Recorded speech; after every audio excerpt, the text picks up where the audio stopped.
दरम्यान आज सतीश भोसलेच्या विरोधात देखील शिरूर शहर बंदची हाक पुकारण्यात आली आहे। सतीश भोसलेच्या अटकेसाठी ओबीसींचाही मोर्चा काढण्यात आलेला आहे। ओबीसी आंदोलक लक्ष्मण हाके देखील या मोर्चात सहभागी होतील। सतीश भोसले उर्फ खोक्याच्या अटकेची मागणी करण्यात आलेली आहे। तो गुन्हे दाखल होऊनही अटक नसल्याने खरतर शिरूर बंदची हाक देण्यात आली आहे।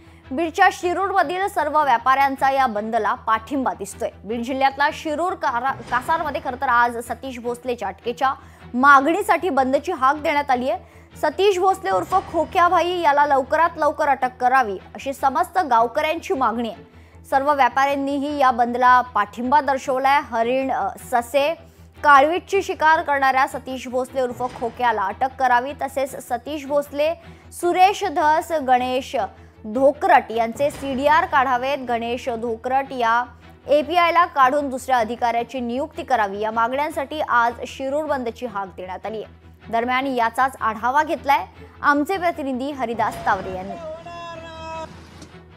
सतीश भोसले उर्फ खोक्याभाई याला अटक करण्यासाठी आज शिरूर शहर हे कडकडीत बंद ठेवण्यात आलेलं आहे। माझ्या बाजूला तुम्ही पाहू शकता, या ठिकाणी जी दुकानं आहेत हे मोठ्या प्रमाणात या ठिकाणी बंद केलेले आहेत। जी बाजारपेठ आहे ही बंद या ठिकाणी केलेली आहे।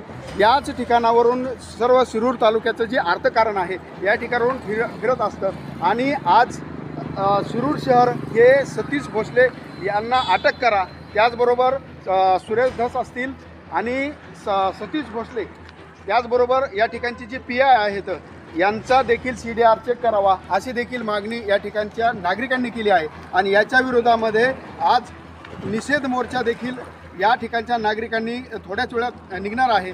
आणि विशेष म्हणजे या ठिकाणी लवकरात लवकर सतीश भोसलेला अटक करा अशीच मागणी घेऊन आज शिरूर शहर हे बंद करण्यात आलं आहे। हरिदास तावरे, लोकशाही मराठी, बीड। लोकशाही मराठी ऐका, पहा, जागरूक रहा।